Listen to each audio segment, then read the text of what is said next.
नमस्कार बच्चों, मैं ओझा सर क्लास में आप सभी का स्वागत करता हूं। जैसा कि आपको पता होगा, इससे पहले मैंने क्लास 12 के लिए JCERT द्वारा जारी किया गया जो मॉडल सेट है संस्कृत का, उससे मैंने डाला था पिछले वीडियो में। इस वीडियो में सेट 2 मॉडल सेट क्लास 12 के लिए सेट 2 JCERT द्वारा जो जारी किया गया है जैक बोर्ड में जो बच्चे अभी परीक्षा देने वाले हैं 2022 में, तो उसके लिए मैंने सेट 2 मॉडल सेट इस वीडियो में मैं लेकर के आपके सामने उपस्थित हूं। चलिए इसको हम लोग शुरू करते हैं। सेट 2 कक्षा 12 संस्कृत, इसमें जो समान निर्देश दिए गए हैं आप इसे ज़रूर पढ़ेंगे। मैंने पहले भी बताया था ये बहुत ज़रूरी है, क्योंकि कौन सा प्रश्न कितने मार्क्स का है और कितने प्रश्नों का उत्तर करना है, अधिक दिया गया उसमें से कम करना है, ये सारी बातें आपको निर्देश पढ़ने के बाद ही पता चलती है। इसलिए निर्देश को आप जरूर पढ़ें। खंड को शुरू करते हैं डायरेक्ट इसमें प्रश्न के उत्तर को इसमें समझते चलिए। और इसमें देखिएगा कि केचन पंच प्रश्नाह, कोई केवल 5 ही प्रश्न करने हैं। यहाँ पर आपको बहुत सारे प्रश्न दिए गए हैं, तो उनमें से केवल 5 प्रश्न चुनकर करने हैं। देखिए पहला, अर्ष इति पदम कस्मै प्रयुक्तम, अर्ष जो है यह पद किसके लिए प्रयुक्त हुआ है? तो यहाँ देखिएगा आकाशाय, आकाश के लिए अर्ष शब्द आया है। दूसरा है पर्वतः के भी शंकवः कृताः, पर्वत जो है किसके द्वारा संकृता गया, श्रृंखला की तरफ बना दिया गया था, कर दिया गया था, तो अस्माभि हम लोगों के द्वारा।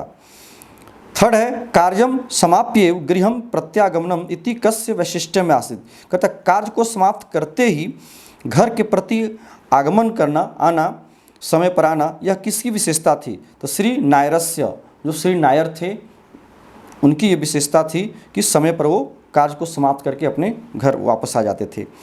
चौथा है श्री नायरेण प्राप्तस्य पत्रस्य लेखिका आसीत्, श्री नारायण के लिए जो प्राप्त जो पत्र भेजा गया था, जो लेटर भेजा गया था, उसकी लेखिका कौन थी? तो सुश्री मेरी थी।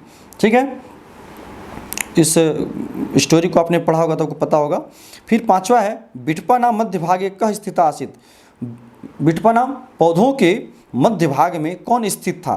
तो अश्वत्थदेव, अश्वत्थदेव मतलब पीपल का जो वृक्ष था, उसी ने सभी को बुला करके सभा एकत्रित किया था और बाकी पौधों को, मनुष्य को टारगेट करके व्यंग्यात्मक रूप में उन्होंने बहुत सारी बातें बताई हैं जो इस वार्ता में आया है।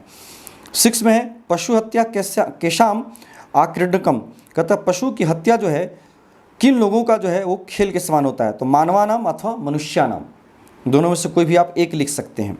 7 में है योग शास्त्र कस्य नियमम प्रतिपादितम वर्तते, योग शास्त्र में किसका नियम जो है प्रतिपादित है? तो शरीरस्य मनसः च नियमम प्रतिपादितम, शरीर का और मन का जो नियम है उसको प्रतिपादित किया गया है। खंड ख में चलिए, यहाँ पर इसमें भी किसी 5 प्रश्नों को आपको बनाना है। यहाँ पर 15 नंबर का है, संधि करनी है पहले, उत जोड़ चारणम उच्चारणम, है ना। यहाँ पर बाद में च होने के चलते तो भी जो है वो च में बदल गया है, ठीक है ना। दूसरा है मनः जुड़ रथ मनोरथ, यहाँ भी विसर्ग जो है ओ में बदल गया है। ग में है रामस जोड़ षष्ठ रामस षष्ठ, बाद में मूर्धन्य श होने के चलते जो दंत स है वो भी मूर्धन्य श में यहाँ चेंज हो गया है। विच्छेद करिए, यहाँ पर मुनि रीति, मुनि जोड़ इति, यहाँ पर र टूटेगा तो विसर्ग हो जाएगा, इसीलिए मुनि प्लस इति मुनि रीति। ख में है धेनुर गच्छति, धेनु जुड़ गच्छति, यहाँ देखिएगा ऊपर जो रेफ है वो रेफ जो है आपका ग के ऊपर लगा हुआ जो रेफ है वो विसर्ग में यहाँ बदल गया है, तो धेनु जुड़ इच्छति। कुअपि कह जुड़ अपि कुअपि, है ना, उत्त संधि है, विसर्ग जो है यहाँ देखिए ओ में बदल गया है, ठीक है।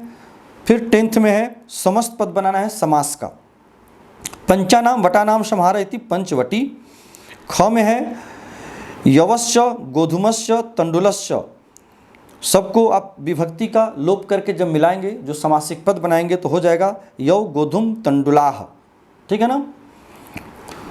4 थे द्वंद्व, च के अर्थ में द्वंद्व समास, ये सभी के सभी को जब जोड़ेंगे तो ये द्वंद्व समास होगा। चूँकि 2 से अधिक बहुवचन में है इसीलिए इसके रूप को हमने बहुवचन में रखा है, तंडुलाह। ग में है हंसी च हंस च, हंसी और हंस, हंसी हंसौ अथवा हंसौ, एक शेष द्वंद्व बनाएंगे तो हंसौ होगा, और यदि इतरेतर द्वंद्व बनाएंगे तो हंसी हंसौ, यहाँ दोनों बनेगा, दोनों में से कोई भी आप लिख सकते हैं। 11 में है विग्रह वाक्य आपको करना है, हरि हरौ दिया गया है, हरि च हरः च इति हरि हरौ।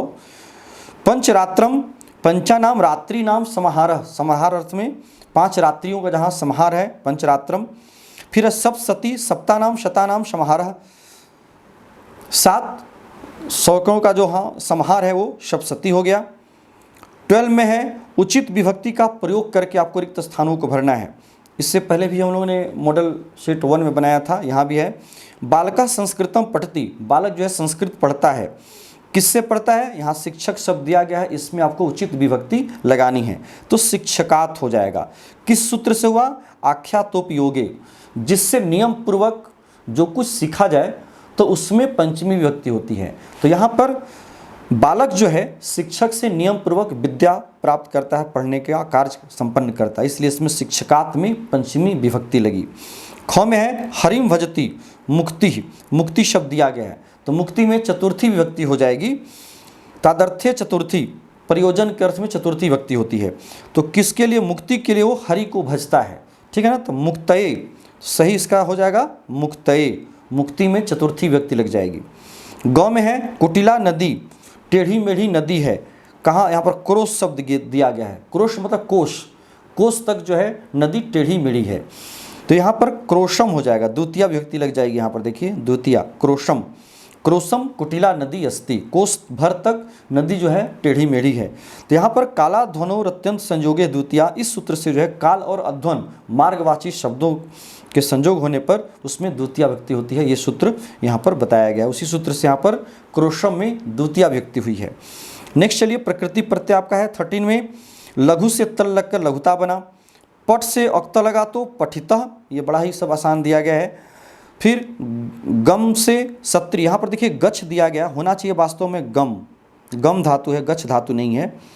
गम का चलने वाला जो रूप है गच्छति गच्छता गच्छन्ति, वो गम धातु का है, तो यहाँ पर वो गलती से प्रिंट हो गया, गच्छ होना चाहिए, गम से सत्री लगेगा तो रूप बनेगा गच्छन, पुल्लिंग में गच्छन्ति बनेगा स्त्रीलिंग में, और गच्छत बनेगा नपुंसक लिंग में। तो तीनों में से कोई भी आप रूप को लिख सकते हैं, वो सही माना जाएगा। नेक्स्ट कहता है क्रियापद को चुन करके भरना है, यहाँ पर कर्ता के अनुसार क्रिया को भरिएगा। जैसे देखिए अत्र बहवः वृक्षाः सन्ति, यहाँ पर बहुत सारे वृक्ष हैं, तो कर्ता देखिए बहुवचन में है, तो क्रिया भी सन्ति बहुवचन में हो गई। रामस्य 2 पुत्रों, यहाँ पर कर्ता 2 पुत्रों है, इसलिए क्रिया यहाँ पर आसीत आस्ताम, द्विवचन में क्रिया हो गई। गौ में है अवाम, अहम अवाम, उत्तम पुरुष द्विवचन, तो क्रिया हो जाएगी उत्तम पुरुष द्विवचन की, पठामी पठावह, ठीक है ना, पठावह, ये इसका सही आंसर हो जाएगा। हम दोनों पुस्तक पढ़ते हैं। खंड गौ में चलिए, ये 5 प्रश्न दिए गए हैं, इसमें से किसी 3 का ही उत्तर आपको करना है, ध्यान रखिएगा। यहाँ पर 5 प्रश्न में से कोई 2 को छोड़ करके 15, 16, 17, 18, 19 इसमें से कोई 3 करना है आपको। 15 और 16 को मैंने लास्ट में लिखा है, चूँकि यहाँ जगह नहीं है तो उसको आप लास्ट में देखिएगा। अभी हम जो देखेंगे वो क्वेश्चन नंबर 17 देखेंगे, ठीक है। नीचे लिखे गए चित्र को आधार मान करके 5 वाक्यों का निर्माण करना है। अब यहाँ आपको चित्र दिया गया है, अब इस चित्र में क्या क्या है इसे आप देखें। इदम चित्रम, यहाँ पर देखिए ये आपको 17 नंबर का क्वेश्चन है, क्वेश्चन नंबर 17 का यहाँ पर ये शुरू मैंने किया है। इदम चित्रम सरोवरस्य अस्ति, यह चित्र सरोवर का है अथवा नदी का है, नद्या भी लिख सकते हैं, नदी का है अथवा सरोवर का है। सरोवरे, सरोवर में एकः जनः स्नाति अथवा स्नानम करोति, दोनों में से कोई एक क्रिया का प्रयोग करिएगा। स्नाति मतलब स्नान करता, स्ना धातु है, और नहीं तो फिर स्नानम करोति, स्नान करता, दोनों में से कोई एक लिखिएगा। सरोवर में एक व्यक्ति देखिए यहाँ पर ये स्नान कर रहा है, ठीक है ना। फिर तीसरा है, कहता है समीपे गृहाणि अपि सन्ति, समीप में नज़दीक में घर भी है, यहाँ पर देखिए बहुत सारे घर हैं, यहाँ पर गृहाणि, गृहम गृहे गृहाणि, बहुत सारे घर हैं, इसलिए हमने बहुवचन करता दिया और क्रिया भी बहुवचन। चित्रे अनेके वृक्षाः सन्ति, चित्र में अनेक वृक्ष हैं, यहाँ देख सकते हैं बहुत सारे वृक्ष हैं यहाँ पर, है ना, तो चित्र में बहुत सारे वृक्ष भी हैं, इसलिए वृक्षाः सन्ति। जले धेनु अपि अस्ति, जल में धेनु गाय भी है, यहाँ देखिए एक गाय है। अत्र 2 महिले अपि स्तः, यहाँ 2 महिलाएं भी हैं, ठीक है ना, अत्र 2 महिले अपि स्तः, यहाँ पर 2 महिलाएं भी हैं। यहाँ चित्र में देखिएगा तो एक महिला यहाँ है और एक महिला यहाँ है, ठीक है, इस तरह से। अब चलिए क्वेश्चन नंबर 18, यहाँ मंजूषा से उचित वाक्यों को चुन करके संवाद को पूरा करना है। राम कहता है तुम कस्याम कक्षायाम पठसी, तुम किस कक्षा में पढ़ती हो, श्याम पढ़ते हो, श्याम कहता है अहम द्वादश कक्षायाम पठामि, मैं द्वादश कक्षा में पढ़ता हूँ। त्वम कस्याम कक्षायां पठसि, तुम किस कक्षा में पढ़ते हो। राम कहता है अहम अपि द्वादश कक्षायां पठामि, मैं भी द्वादश कक्षा में ही 12वीं कक्षा में ही पढ़ता हूँ। फिर श्याम कहता है त्वम जनासि वास्माकं परीक्षा कदा भविष्यति। श्याम पूछ रहा है राम से क्या तुम जानते हो कि हमारी परीक्षा कब होगी। राम कहता है सूर्यते, सुना जाता है कि मार्च मासे भविष्यति, मार्च महीने में होगी। फिर श्याम कहता है अहम तो परीक्षेति शब्दम श्रुत्वा बिभेमि, मैं तो परीक्षा के शब्द को सुनकर ही मैं डर जाता हूँ। तब राम कहता है माँ बिभी, मत डरो, सिद्धताम कुरु, तुम अपने कार्य में लग जाओ। ठीक है ना। अब 19 जो लास्ट क्वेश्चन है इसका, यहाँ भी फिर एक पैराग्राफ दिया गया है और खाली स्थान छोड़ दिया गया है। जिस सेंस के अनुसार जहाँ पर जो शब्द उचित भराएगा उसको आपको भरना है, सेंस को समझते हुए, उसके अर्थ को समझते हुए। एक काका आसित, एक कौवा था। स अतिव डैश आसित, वह बहुत ही था क्या, पिपासु, प्यासा था। स जलम अन्वेष्टुम, वह जल का अन्वेषण करते हुए, खोजते हुए। इतस्ततः, दूसरा में भराएगा, इतस्ततः अभ्रमत, इधर उधर घूम रहा था। परंतु कुत्रापि जलम न प्राप्तवान, लेकिन कहीं भी उसने जल को प्राप्त नहीं किया। दैववशात, भाग्यवश जो है, तेन एक घटः दृष्ट, यहाँ घटा हो जाएगा तीसरे नंबर में। उसने एक घड़े को देखा। घटः अर्धपूरितः आसित, घड़ा जो था वो आधा भरा हुआ था, तो 4 में हो जाएगा अर्धपूरितः।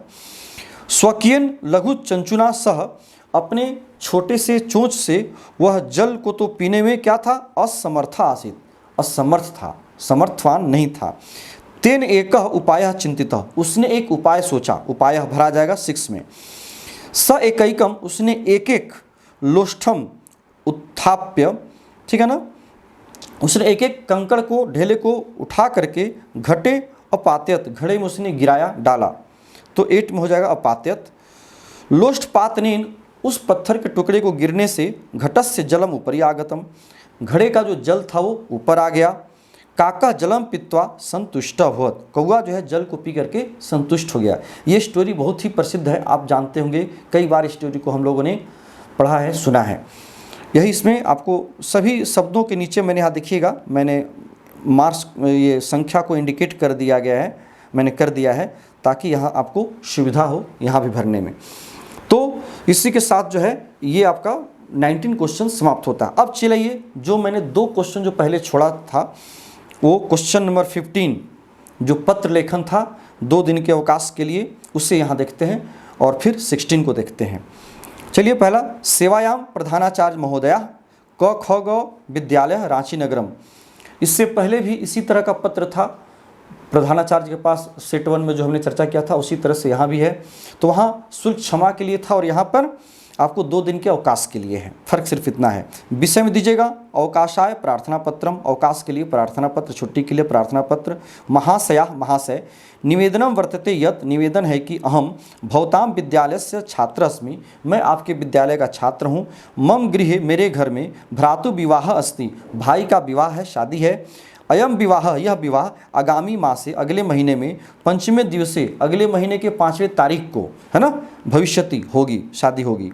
अतः इसलिए मह्यम, इसलिए मेरे लिए 17 से लेकर के 18 तक, ठीक है ना, 17/4/22 तह मतलब फ्रोम, यहाँ से लेकर के पर्यंतम 18/4/22 तक दिन द्वयस्य, 2 दिन की जो है 2 दिन का अवकाशम प्रदाय, अवकाश प्रदान करके, माम, मुझको, अनुगृहणन्तु भवन्तः, आप मुझे अनुग्रहित करें, आप मुझे ऑब्लाइज करें। ठीक है, सद धन्यवाद, बहुत बहुत धन्यवाद। भवताम आज्ञाकारी छात्र, आपका आज्ञाकारी छात्र योगेश कुमार, वर्ग 12, जो भी आपका नाम है आप अपना नाम दे दीजिएगा, यहाँ मैंने अपना नाम दिया है।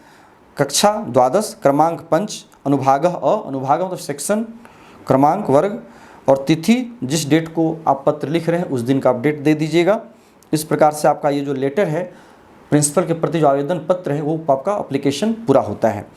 ठीक है, नेक्स्ट चलिए, जो क्वेश्चन नंबर 16 था वो गद्य पर टिप्पणी लिखनी थी, आप यदि देखेंगे वहाँ पर तो। ठीक है, तो गद्य पर जो टिप्पणी है वो मैंने जो लिखा है अपने राइटिंग में लिखा है, इससे मुझे उम्मीद है कि आप पढ़ पाएंगे और शायद समझ भी पाएंगे। तो मैं इसके अर्थ को समझा दे रहा हूँ, जरा एक बार देख लीजिए। पहला है काव्यस्य द्वे विधे भवतः, काव्य की 2 प्रकार की विधाएं होती हैं, प्रकार होते हैं। वो कौन कौन सा है? दृश्य काव्य, श्रव्य काव्यम च, दृश्य काव्य और श्रव्य काव्य। दृश्य काव्य जिस काव्य को हम देख सकते हैं, जैसे नाटक, है ना, इत्यादि सब। श्रव्य काव्य जो सुन करके हम ज्ञान को प्राप्त करते हैं, जैसे रामायण महाभारत को पढ़ करके, गीता को पढ़ करके, श्रव्य काव्य हो गए। ये द्वे विधे, ये दो प्रकार की इसकी विधाएं हैं। श्रव्य काव्य से प्रमुख भाग, तीसरा है श्रव्य काव्य का जो प्रमुख भाग है वो गद्य काव्य ही है, ऐसा सुप्रसिद्ध है। गद्य काव्यम इति अस्ति, गद्य काव्य ही है। फोर्थ में संस्कृते गद्य प्रयोग, संस्कृत में गद्य का जो प्रयोग है वो वैदिक काल से ही होता चला आ रहा है, ठीक है ना, वैदिक कालात एव भवति, वैदिक काल से ही हो रहा है।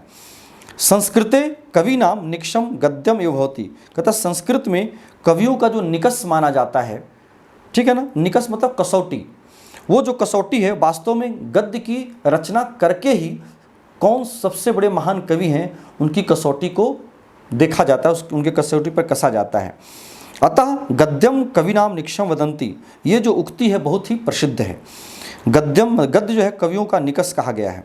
7 में है गद्य, गद्य में पद्य बंधस्य त्याग भवति, पद्य के बंधन का त्याग किया जाता है, इसमें पद्य का कोई बंधन नहीं होता है पद्य की तरह।